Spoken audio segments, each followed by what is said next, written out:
Irmãos, bom dia. Bom dia. Que cada um de nós possamos estar diante do Senhor nesta manhã, em espírito e em verdade, para adorarmos ao Senhor. E nós vamos começar o nosso culto desta manhã com um recitativo bíblico.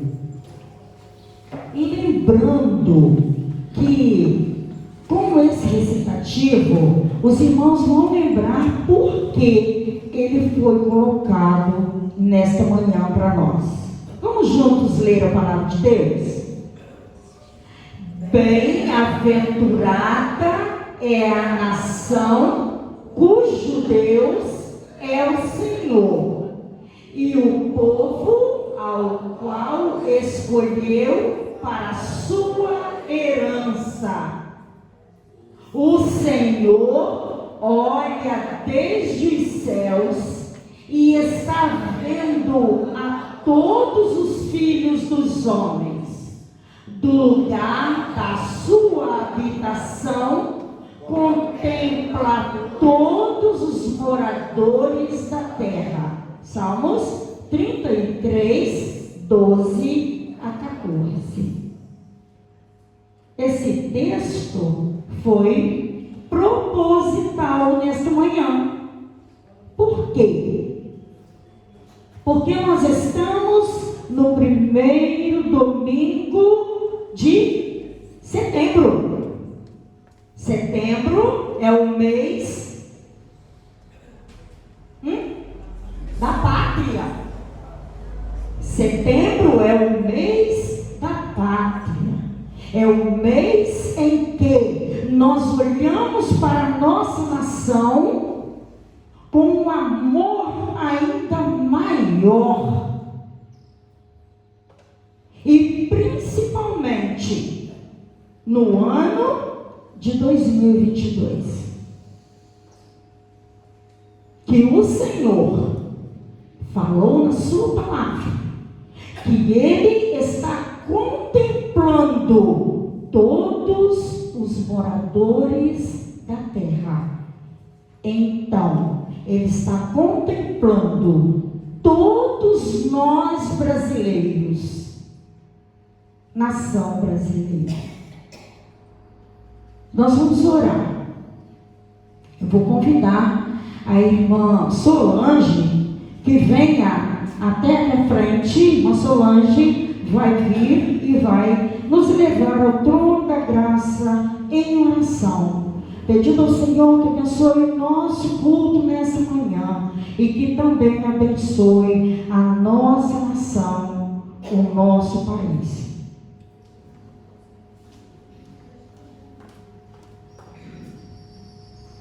Senhor, obrigado por mais uma oportunidade que nos dá de estar na Tua casa, Senhor. Mais um dia que podemos caminhar para cultuar o Teu nome, para glorificar o Teu nome, porque só o Senhor é digno de todo louvor, toda glória, toda adoração. Aceita, Senhor, a nossa oração, que é feita com o nosso coração, para que seja feita a Tua vontade, no nosso meio, no nosso culto, na nossa nação, que é entregue a Ti, que a Tua vontade prevaleça em tudo que há de ser feito por nós, por ela, para que possamos viver em paz, em alegria, todos os momentos. Abençoa, Senhor, a nossa nação, porque o Senhor é o Deus da nossa nação. Amém. A qual entregamos todo o nosso ser, toda a nossa igreja, toda a nossa cidade, o nosso estado e o nosso país, porque somos dependentes de Ti. Amém. Por isso entregamos todo o nosso ser, tudo que há de ser feito, de acordo com a Tua vontade, a Tua bênção e a Tua graça. Amém. Em nome de Jesus. Amém. Amém. Bem bonito, nós estamos vendo lá duas crianças, né? Como as crianças reportam até a gente um ar de carinho, de amor, de harmonia. É assim que nós estamos dizendo para você. Sua presença nos traz muita alegria, tá, Regina? Não é sempre que você está conosco pela manhã, né? E hoje você está aqui, eu tenho certeza que seu coração está cheio de alegria, dizendo para o Senhor: obrigada, Pai, o Senhor tem estado comigo, o Senhor tem livrado a minha vida, e com isso Ele está dizendo: tenho propósitos com você, Regina, tenho propósitos com você, Gilson. O Gilson já sabe que ele é abraçado e mais que abraçado por nós, nas nossas orações, nosso carinho, né, em todos os momentos. Irmãos, na verdade, todos nós somos bem-vindos à casa do Senhor. Vamos louvar, vamos adorar ao Senhor neste momento, acompanhando o nosso grupo de louvor e adoração. Os irmãos ainda não colocam seus dízimos, não. Nós vamos colocar o dízimo quando nós formos cantar o hino do cantor cristão. Espere um pouquinho, tá bom? Eu não esqueci, não. Eles vão louvar e depois vai ter o momento do dízimo. Irmãos, vamos nos colocar de pé. Nós estaremos cantando 2 canções animadas. E para louvar a Jesus e dizer que Ele é bom em todo tempo, e todos os povos e gerações o adorarão, e irão dizer: Deus, Tu és bom o tempo todo, Tu és bom. E por isso estamos aqui para declarar isso nesta manhã. Com nossas palmas, vamos adorar ao Senhor Jesus neste momento.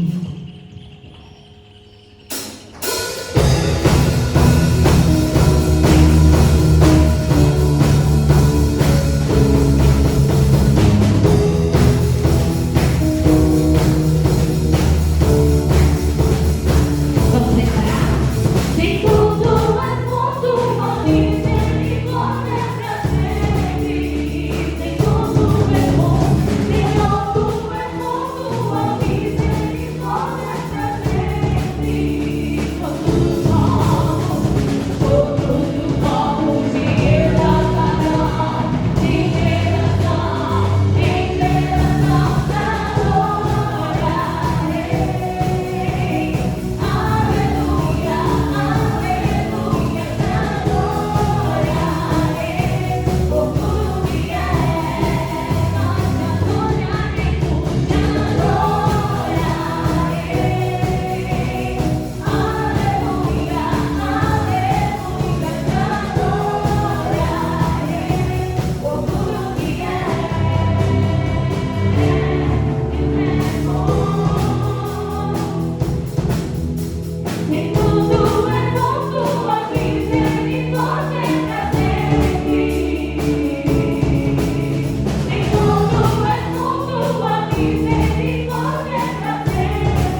corre do trono de Deus e Ele nos guarda, nos protege, e isso alegra o nosso coração. Vamos declarar isso.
Esse rio alegra o nosso coração. Vamos ao Senhor em agradecimento. Nosso Deus, nosso Pai que está nos céus, nós te agradecemos, Deus, pela oportunidade que o Senhor nos dá nesta manhã de dizer ao Deus que nós necessitamos de Ti e que nós estamos diante de Ti neste momento em adoração, em louvor e gratidão. Senhor Jesus, muito obrigada por tudo que o Senhor tem feito na Tua igreja, nas famílias da Tua igreja, nas vidas daqueles que estão presentes aqui agora. Ó Senhor Jesus, contempla, Senhor, o nosso coração e ajuda-nos a estar diante de Ti, em espírito e em verdade. Ó Pai, lembramos dos enfermos, lembramos, Senhor, daqueles que estão acamados, daqueles que estão enlutados, das famílias da nossa cidade que estão tristes com as perdas, ó Deus, de seus familiares. Tenha misericórdia, Senhor Jesus, de cada um, de cada membro da Tua igreja, Pai, que está, Senhor Jesus, impossibilitado de estar na Tua casa nesta manhã. Aqueles, Senhor Deus, que estão, ó Pai, negligenciando este lugar, toca neles, ó Deus, através do Teu Espírito. Dirija, Senhor, teu servo pastor, na transmissão da Tua palavra nesta manhã os nossos corações. Abençoa, Senhor, todas as atividades e as programações da Tua igreja. que nós sejamos luzes, ó Deus, onde estivermos, que nós possamos, Senhor Jesus, espalhar o Teu Evangelho, sendo tocados pelo Teu Espírito Santo. Oramos assim no nome de Jesus. Amém. Glória a Deus. Nós temos uma agenda nessa semana. Hoje, após o culto da noite, nós estamos convocando, né? Pastor está convocando a todos os componentes da comissão de sucessão pastoral para uma reunião após o culto da noite. Então tá bem bonitinho ali. Amanhã, segunda-feira, o ensaio às 18h30 das crianças, né? Do nosso grupinho de crianças. Irmã Carla está ali, irmã Daiane não está presente, mas irmã Carla está confirmando ali às 18h30 amanhã. E também às 19 horas amanhã, a Assembleia da União da MCM, às 19 horas. Venha, você que ainda não faz parte da MCM, venha congregar conosco. Vai ser um prazer tê-la na reunião e nas nossas programações. Vai ser muito bom. Terça-feira, no dia 6, nós teremos um culto de evangelismo na casa de um casal que não é evangélico. Dia 9. É sexta-feira. É sexta-feira, sim. Só a gente continua aqui e é na sexta-feira. O culto vai ser, já vou falar de sexta-feira mesmo. O culto vai ser na casa da Marcela e do Júnior Cessa. Ali o filho é o barbeiro, é o Juninho Barbeiro. Tá? O culto vai ser lá na casa dele, da Marcela e do Júnior. Então lá na sexta-feira, dia 9, na subida da prefeitura. Irmãos, deixa eu contar uma coisinha para vocês, que os cultos estão sendo maravilhosos. E nós gostaríamos de convocar um pouquinho a parte mais jovem da igreja, para começar a se mover e ir também. Sabe por quê? Porque nós estamos indo na casa de jovens. Na terça-feira, nós fomos na casa da Rejane e do Luiz do Lavador. Irmãos, foi um culto maravilhoso. O Luiz chorou de alegria da igreja estar ali na casa dele. E de forma tão gostosa.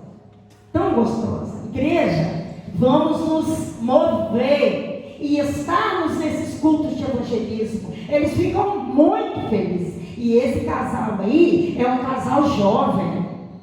A Marcela é jovem e o Júnior também é jovem. Não que nós não estejamos lá, somos jovens também, mas que tenham jovens e mais jovens conosco. Na quarta-feira é o nosso culto de oração, isso do bíblico. Irmã Regina falou aqui no término da escola bíblica sobre a nossa vigília de oração pela pátria. A nossa junta de missões nacionais, ela sugestionou e nós acatamos a ideia e nós estaremos aqui a partir de meio-dia. De meio-dia até às 8 horas da noite.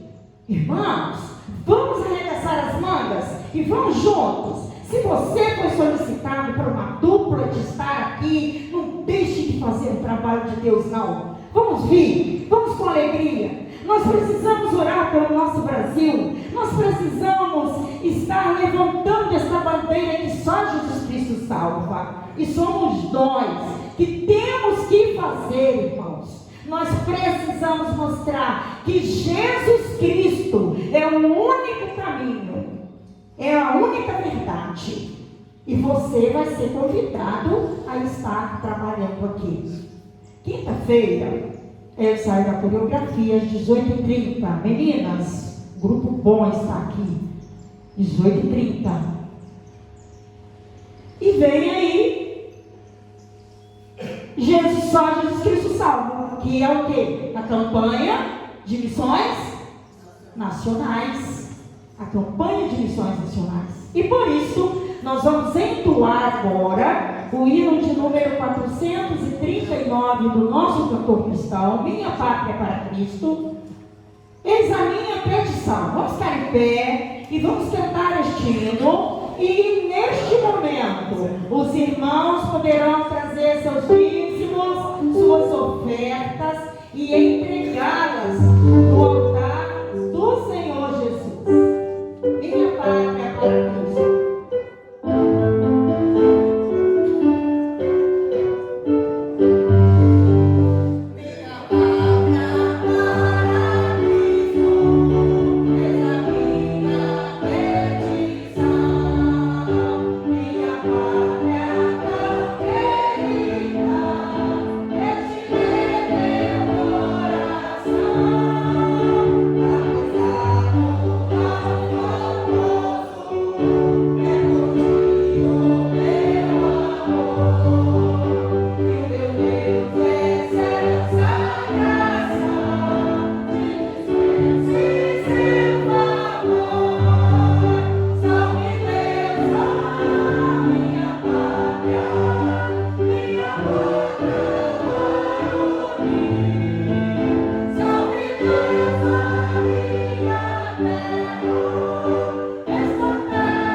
Setembro, mês da pátria, como disse muito bem Rony, bicentenário da nossa independência, 200 anos, que comemoramos a independência do Brasil. Mas setembro também é o mês amarelo, o mês onde nós damos foco, né, a sociedade como um todo dá foco sobre a questão do suicídio, valorizando a vida. E eu li um livro chamado O Demônio do Meio-Dia, e telão do livro, e ele diz o seguinte, resumindo: nunca despreze, nunca desconsidere alguém que diz para você: eu tenho vontade de me matar, eu tenho vontade de acabar com a minha vida. Às vezes a gente olha assim, ouve essa frase da boca de alguém, às vezes dentro da nossa casa, às vezes dentro da escola, às vezes na igreja, às vezes na rua, e você fala: isso é história fora, isso é balela, está de charminho. Não. Se você um dia ouvir isso, se você perceber alguma coisa em relação à vida de alguém que está próximo a você, que essa pessoa está desanimando, que está vivendo um momento de depressão, ansiedade, dor na alma, ore por ela. E se possível for, leve-a até um apoio, um socorro, uma conversa pastoral, pedagógica, psicológica, psiquiátrica, mas nunca desampare, nunca despreze alguém que diz assim: eu quero acabar com minha vida não tem sentido. E esse mês é um mês de setembro que a gente dá foco nisso, né? A campanha do governo, de modo geral, municipal, estadual, nacional, dá foco nisso. Vamos orar. A depressão, irmãos, é uma doença patológica, já está lá no CID, né? No nosso Ministério da Saúde. É uma doença, um fato que pode cometer a mim, a você, a qualquer um de nós. Então é isso. Louvado seja o Senhor. Sucessão pastoral. Alguém pode estar pensando ou se perguntando: está demorando? A comissão não está trabalhando? O que está acontecendo? Irmãos, nós estamos trabalhando no tempo de Deus.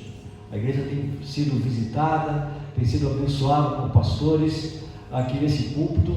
Os irmãos fizeram o seu papel, né? Dando ali o seu nomezinho, a sua indicação. Está de posse da comissão, nós estamos avaliando. Então a comissão está trabalhando. Hoje nós teremos uma reunião importante para darmos mais um passo nesse caminho. Continue orando por sucessão pastoral aqui como igreja e também na sua devocional diária com o Senhor. Abra sua Bíblia no Evangelho de Lucas. Quero meditar com você nesta manhã. E a gente tem uma estratégia, né? Alguns pastores têm uma estratégia de começar um sermão pela manhã e terminar à noite. Qual é o propósito disso? Primeiro, aguçar a sua curiosidade, né? E depois trazer você de volta à noite. Quem sabe você pode trazer um visitante, né? Uma pessoa: olha, o pastor vai falar sobre esse tema hoje à noite, eu não gostaria de ouvir. E então nós vamos começar nesta manhã a falar sobre esse assunto, um assunto muito importante, muito interessante, que Deus colocou no meu coração nesses dias que fiz a devocional da palavra. E é um texto, além de interessante, também polêmico, porque alguns teólogos dizem que não se trata de uma parábola, mas de uma história real. Mas outros teólogos, estudiosos da Bíblia, dizem que sim, é uma parábola. E os irmãos sabem da diferença de uma história real de uma parábola.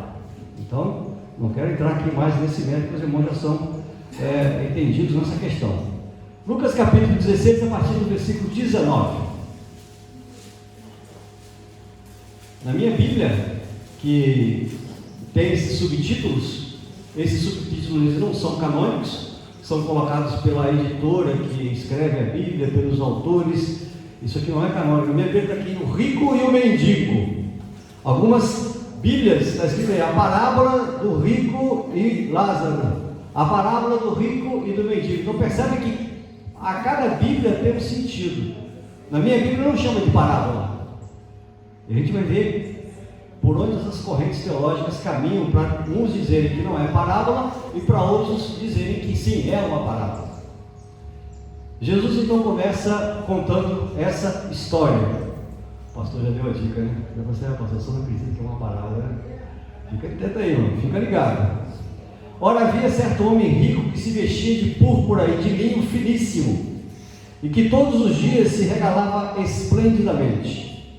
Havia também certo mendigo chamado Lázaro, coberto de chagas, que jazia à porta daquele, e desejava alimentar-se das migalhas que caíam da mesa do rico, e até os cães,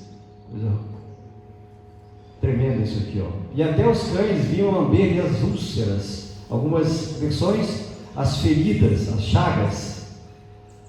Versículo 22. Aconteceu morrer um mendigo, e ser levado pelos anjos para o seio de Abraão. Morreu também o rico, e foi sepultado. Grife isso aí. No inferno, estando em tormento, levantou os olhos e viu ao longe Abraão e Lázaro no seu seio. Então, clamando, disse: Pai Abraão, tem misericórdia de mim, e manda Lázaro que molhe em água a ponta do dedo e me refresque a língua, porque estou atormentado nesta chama. Disse, porém, Abraão: Filho, lembra-te de que recebeste os teus bens em tua vida, e Lázaro igualmente os males. Agora, porém, aqui ele está consolado, tu em tormentos. E além de tudo, está posto um grande abismo entre nós e vós, de sorte que os que querem passar daqui para vós outros não podem, nem os de lá passar para nós. Então replicou: Pai, eu te imploro que o mandes à minha casa paterna, porque tenho 5 irmãos, para que lhes dê testemunho, a fim de não virem também para este lugar de tormento. Respondeu novamente Abraão: Eles têm Moisés e os profetas, ouçam-nos. Mas ele insistiu: Não, pai Abraão, se alguém dentre os mortos for ter com eles, arrepender-se-ão. Abraão, porém, respondeu: Se não houve a Moisés e aos profetas, tampouco se deixarão persuadir, se convencer, ainda que ressuscite alguém dentre os mortos. Palavra do Senhor. Amém? Vamos orar mais uma vez. Pai, eis aí a tua palavra aberta aos nossos corações. Muito obrigado, Deus, por esse legado, por esse texto, ó Deus, por esse livro que é mais atual do que o jornal que sairá ainda amanhã. Que essa palavra, Deus, nos confronte, nos conforte, nos exorte, nos ensine nesta manhã. Em nome de Jesus oramos. Amém. Há uma coisa notável acerca dessa passagem. Ela é fácil de entender. Quantos já leram essa passagem? Amém? Poucos ainda não leram. Poucos, amém, mas leia. Ela é fácil de entender. Podemos discordar delas, negar a sua veracidade ou desprezar os seus ensinamentos. Tem muita coisa aqui nessa palavra, irmãos. Alguns desprezam, alguns distorcem, mas uma coisa não se pode fazer, é negar a sua clareza. Clara como água límpida, clara como um espelho muito bem polido e limpo, clara como um vidro. A verdade básica é que a vida é mais do que simplesmente viver. Deixa a vida me levar, a vida leva eu. Isso é coisa. Isso não é de Deus, não, irmão. A vida é muito mais do que viver. Há muitas especulações sobre o que acontece depois da morte. Há muitas perguntas que são feitas e não respondidas com exatidão do que é a vida pós-morte. Há um profundo mistério acerca da morte, e milhões de pessoas recorrem a médiuns, cartomantes, horóscopos, para tentarem falar com os mortos, para tentar se comunicar com o além. Jesus, nesse texto que acabamos de ler, Lucas capítulo 16, 19 em diante, ele descortina, parafraseando a Bíblia, ele rasga o véu da ignorância. Quando eu falo ignorância, querido, é não conhecimento, é falta de conhecimento. Não tem nada a ver com caráter, estupidez. A gente fala assim, fulano é ignorante. Aí fala, não, é porque ele não conhece, ele não sabe o suficiente para discernir entre o certo e o errado. Jesus, nesse texto, abre a cortina, levanta a ponta do véu e nos mostra o que vem depois da morte. O seio de Abraão, capítulo 16, versículo 22, ou o inferno. O seio de Abraão aqui fala do céu. Esta parábola é o autor que eu pesquisei esse texto. Fala-nos a respeito de dois homens, o rico e Lázaro. Deixa eu abrir um parênteses aqui para explicar por que da dúvida de parábola e história. Porque nesse texto, nessa história, é a única história ou parábola que Jesus conta que ele cita o nome da personagem. Em nenhuma outra parábola, se você que é leitor estudioso da Bíblia, sabe que Jesus não cita o nome de ninguém, ele não coloca o nome das personagens. Aqui ele cita o nome. Dá-se a entender que Lázaro existiu, viveu entre nós, habitou entre nós, estava ali sentado à porta daquele homem rico. O nome do homem rico não é revelado, mas o nome do pobre, do mendigo, é Lázaro. Então, se fosse uma parábola, quando a gente conta uma história, você logo faz um personagem fictício, um personagem que caberia estar eu, você, qualquer outra pessoa. Essa é a função de não nominar o personagem. Então aqui ele dá nome ao personagem, ele dá nome à pessoa. Então alguns teólogos acham que isso aqui não é uma parábola, é uma história. Mas alguns também dizem que Jesus está contando essa história, porque se você voltar no versículo 14, a sua Bíblia está aberta, você vai ver que os fariseus que eram avarentos ouviam tudo isso e o ridicularizavam. Os fariseus sempre que acompanhavam a multidão junto com Jesus, eles, quando Jesus discursava, quando Jesus fazia um milagre, executava um milagre, os fariseus estavam ali para questionar, para tentar pegar Jesus em alguma falha, algum erro, principalmente se fosse no sábado. Versículo 14, versículo 15, mas Jesus lhe disse: vós sois os que vos justificais a vós mesmos diante dos homens, mas Deus conhece o vosso coração, pois aquilo que é levado entre os homens é abominação diante de Deus. Então Jesus pega essa história e conta para os fariseus. Versículo 13: ninguém pode servir a dois senhores, porque há de aborrecer um ou amar o outro, ou se devotará um ou desprezará o outro. Não podeis servir a Deus e as riquezas. Jesus faz aí uma distinção da pobreza e da riqueza. Então ele conta essa história para esclarecer, para falar para esses fariseus. Aí que está a vertente que diz assim: olha, essa é uma parábola. Jesus quer ensinar alguma coisa a alguém a respeito desse assunto. Mas essa parábola fala-nos a respeito de dois homens: o rico, não temos o nome, e o mendigo, que é Lázaro. A parábola está dividida em dois atos. O primeiro deles é o que acontece do lado de cada sepultura, e o segundo ato é o que acontece do lado de lá da sepultura. Pastor, tem lado? Nós vamos ver que tem. O segundo deles é o que acontece do lado de lá da sepultura. Mas o texto também aponta três contrastes. Primeiro, o contraste da vida. Segundo, o contraste na morte. Terceiro, o contraste na eternidade. Na vida, um é rico e o outro é pobre. Na morte, um é sepultado e o outro, como indigente, talvez tenha tido um sepultamento digno na eternidade. Um está no céu e o outro está no inferno. Isso é claro, irmãos, não tem dúvida. A Bíblia diz muito claro: Lázaro foi para o seio de Abraão, céu. O rico para o Hades, inferno. Então, essas duas pessoas após a morte tiveram destinos diferentes. Mas eu quero falar com você nesta manhã, em primeiro lugar, sobre o contraste na vida. O que acontece do lado de cada sepultura? Antes da sepultura. Isso está registrado nos 16 a partir de 19 e 21.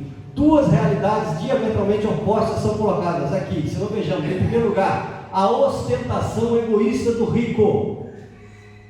Versículo 19, que diz aí: ora, havia certo homem rico que se vestia de púrpura, de linho finíssimo, e que todos os dias se regalava esplendidamente. Essa era a vida do rico.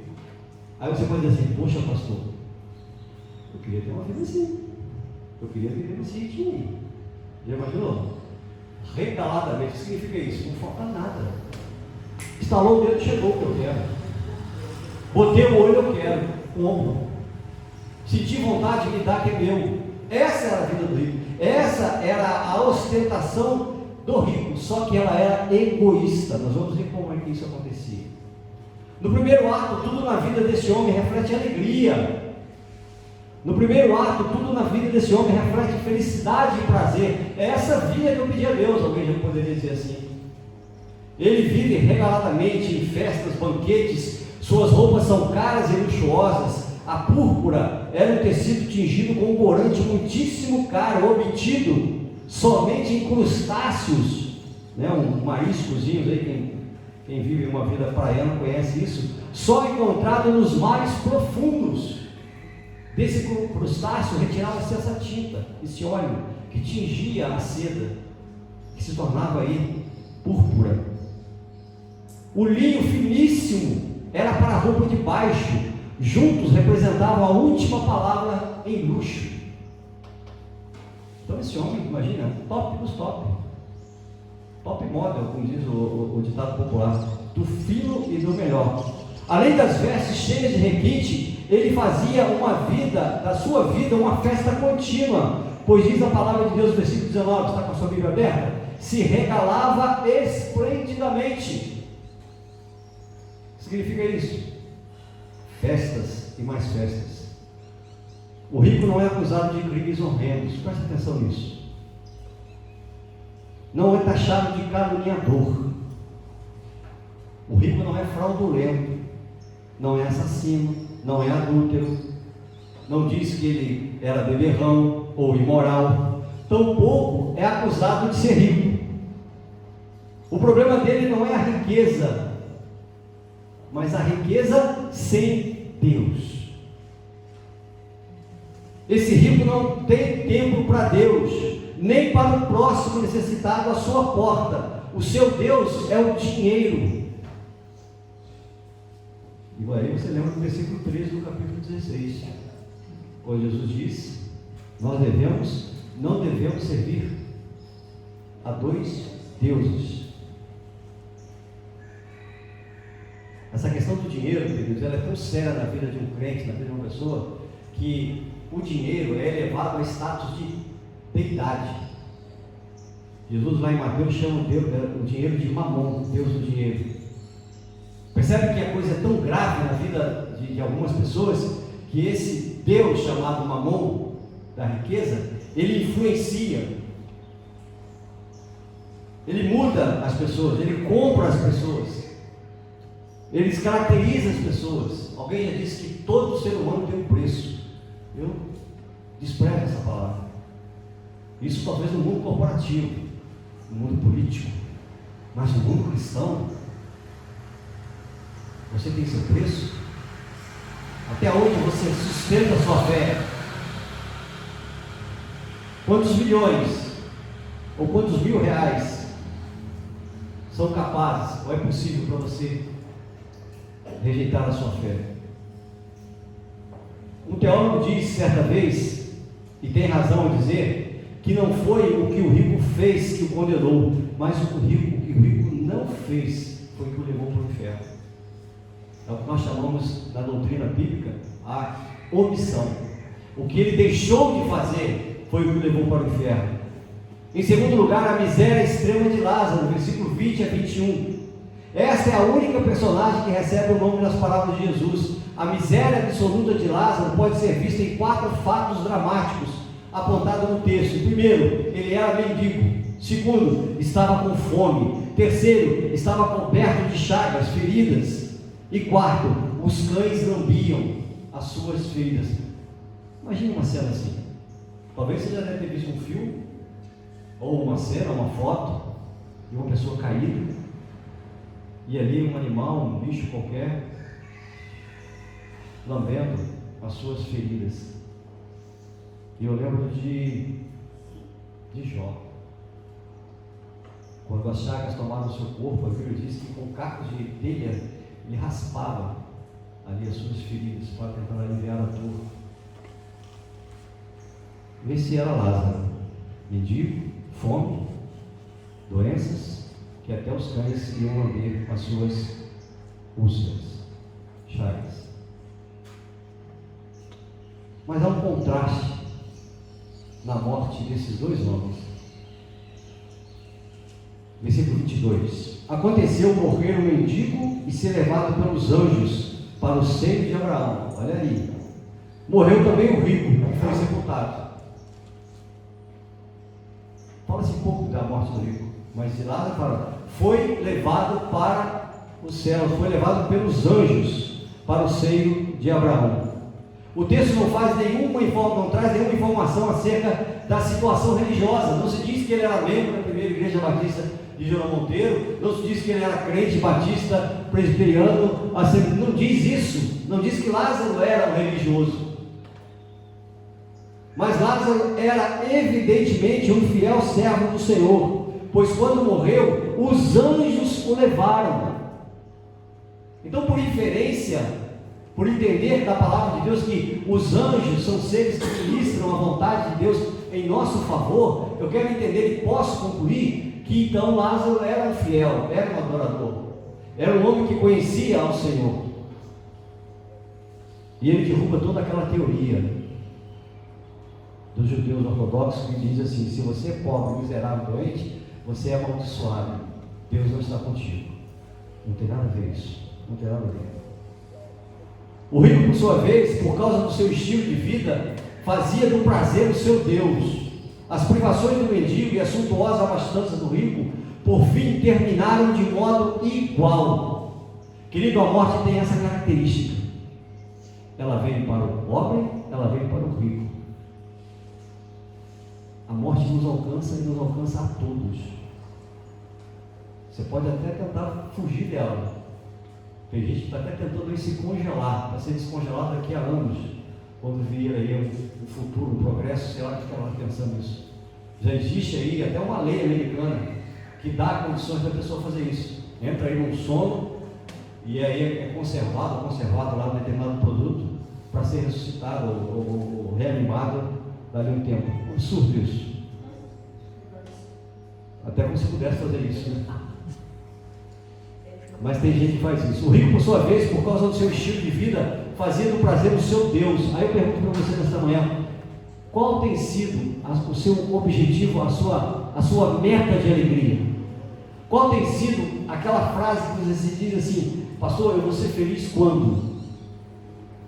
Pastor, eu estarei realizada quando? Quando o quê?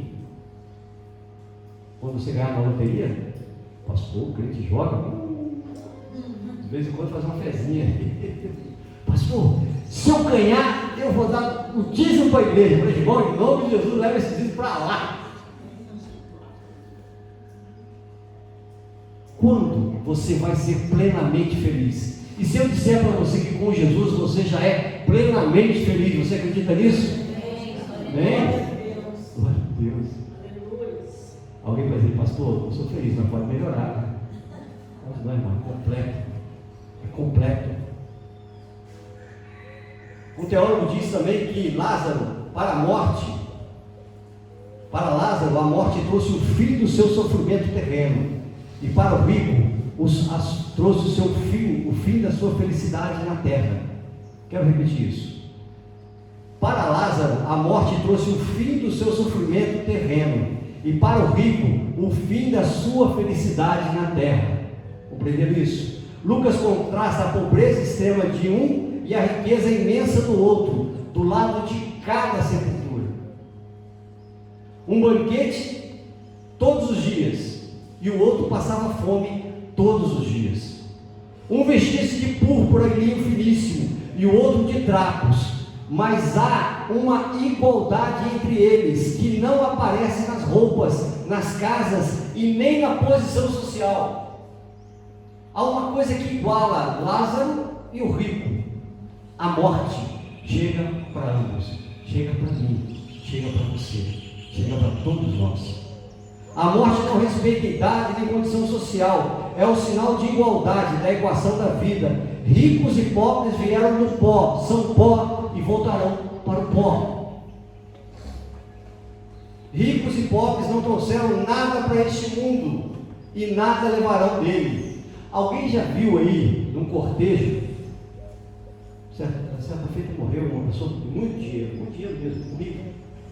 Alguém viu no cortejo dele pela televisão um carro forte, seguindo o rabecão, como diziam os antigos, né?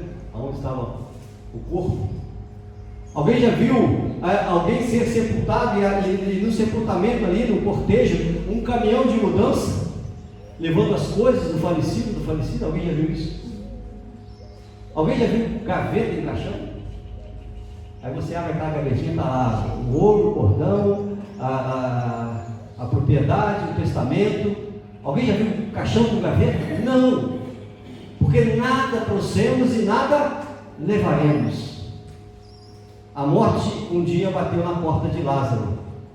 No seu sepultamento não houve cortejo fúnebre, nem flores, nem hinos, nem discursos, pois ninguém se importava com ele, ninguém sentiu a falta dele.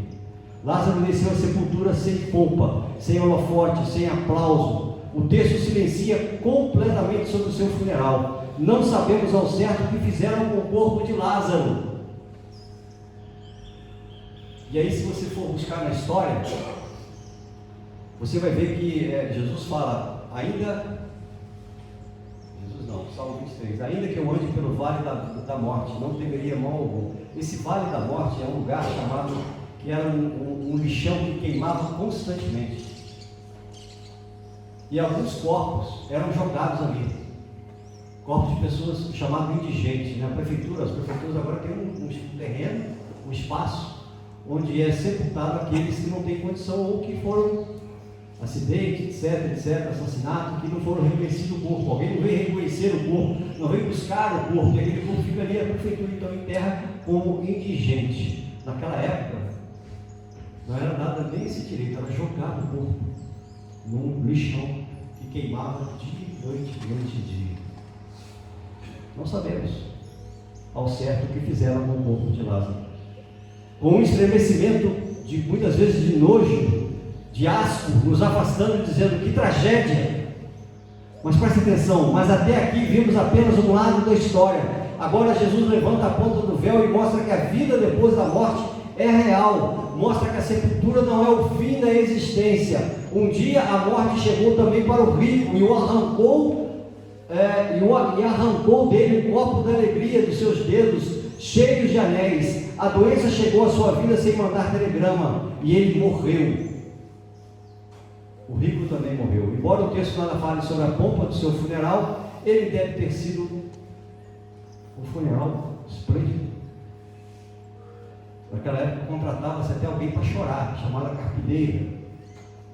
Olhava assim para dentro, tem pouca gente chorando, vinha para a rua, toma 10, toma 15, vai lá chorar naquele defunto. Então a gente pode imaginar que o funeral do rico foi pomposo. Todos os parentes estavam lá, muitos amigos de banquetes, e a urna mortuária refletia o seu imenso poder econômico. Enfim, o esquife baixou a sepultura. Agora todos dizem, descansou. Já ouviram essa frase? Ele descansou. Mas não se esqueça, esse é apenas um lado da história. Há mais, muito mais. No exato momento em que eu fecho o meu olho, você fecha o seu olho. Aqui, como diz alguns teólogos, nesse plano, nesse contexto, nós abriremos os olhos em outro contexto. E nessa manhã, eu quero deixar para você a seguinte realidade: nós vamos abrir os olhos em outro lugar. Esse lugar depende de quem eu fui, da forma como eu agi, da forma como eu reagi à vida que vivi nesse plano, nessa realidade, nesse contexto. A morte chegará para mim e para você. A diferença é: feche o olho aqui e abra lá. Hoje à noite, nós vamos ver que lugares são esses. Que lugares são esses que Lázaro e o rico abriram seus olhos. E a diferença desses lugares. Amém? Que o Senhor nos abençoe, possamos refletir. Leve esse texto para casa, marque aí na sua Bíblia, faz aí pega um pedacinho de papel e marque, vá para casa, leia e releia. Se você teve alguma dúvida até onde nós chegamos aqui, até o versículo 20 aproximadamente, versículo 22, 19 a 22, pastor, eu tive uma dúvida aqui, pode me procurar. Se eu puder, lhe ajudarei. Mas leia e releia esse texto. Venha para cá alimentado no espírito e na alma, para que possamos refletir sobre que lugares são esses para onde foi o rico e para onde foi Lázaro. Qual a diferença? O que os levou a estar lá? O que eu encontrarei lá? Quais são as características desse lugar?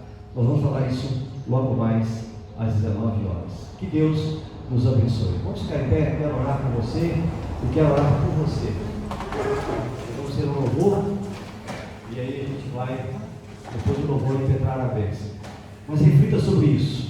A morte alcança a mim, a morte alcançará a todos nós. A diferença é onde vamos abrir os nossos olhos. Jesus mesmo disse: muitos me dirão naquele dia: Senhor, Senhor, sou teu servo, sou tua serva.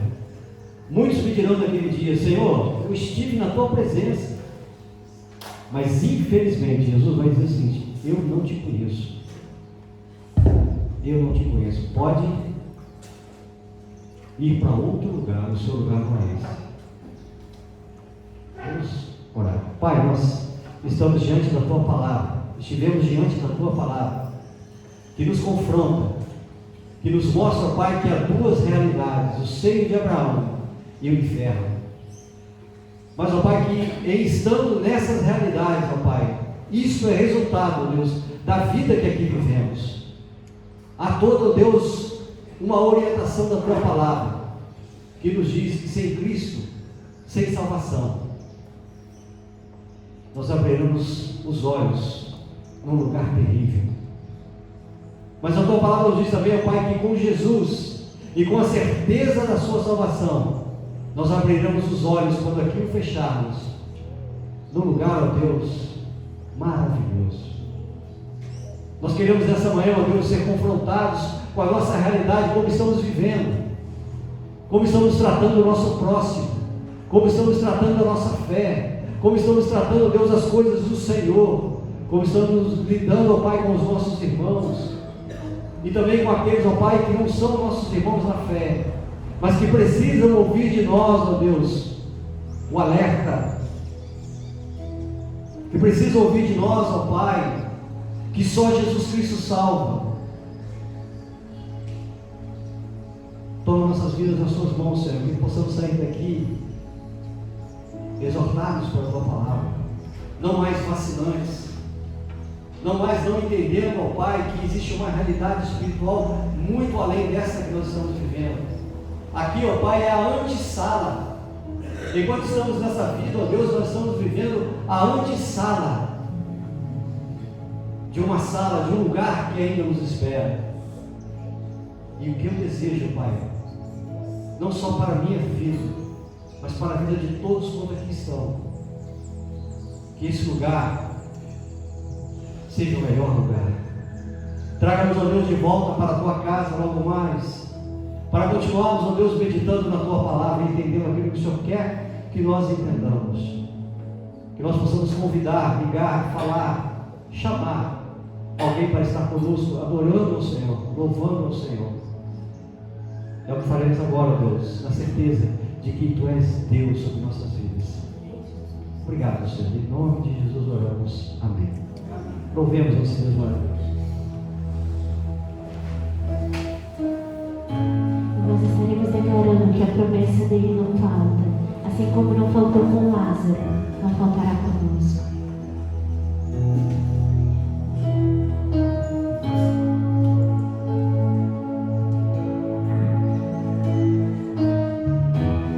Dei tantas voltas,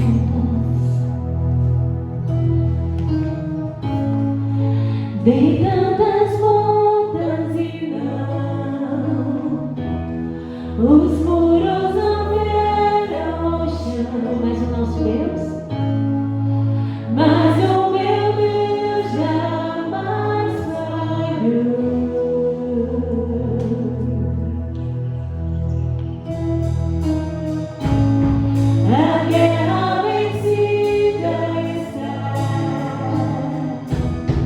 Espera a mudança chegar,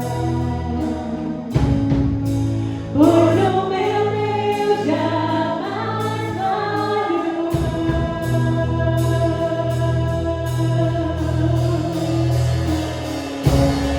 A tua promessa sempre estará de pé, tu és fiel. Descanso em tuas mãos, minha confiança é, meu Deus jamais falhará.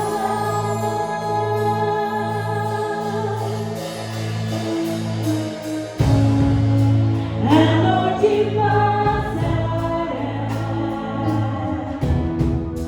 tudo se cumprirá. Te louvarei mais outra vez. Jesus, teu amor por mim. Jesus, teu amor por mim é suficiente. Te louvarei mais outra vez.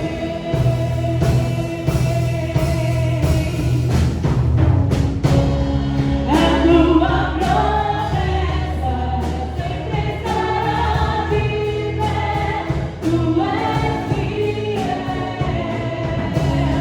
Descanso em tuas mãos, minha confiança é, meu Deus jamais falhou.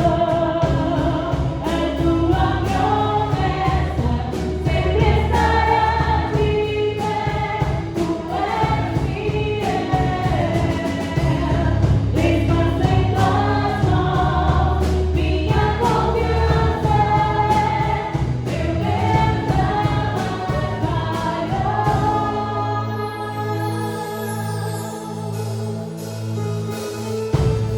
Nós vamos declarar desafios, desafios de remover montanhas. Nós queremos declarar outra vez em nossas vidas, porque o nosso Deus jamais falhará.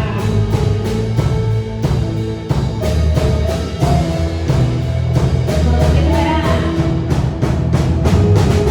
Já vi mover montanhas, eu tenho que, meu Deus fará outra vez. Já vi abrir do impossível, eu tenho que, meu Deus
vindas da parte do Espírito Santo. E a graça salvadora, que está disponível a nós em todo tempo, em todo lugar, em qualquer momento, nos alcance aqui e alcance também todo o povo de Deus espalhado sobre a face da terra, desde agora e para todos sempre. Amém e amém.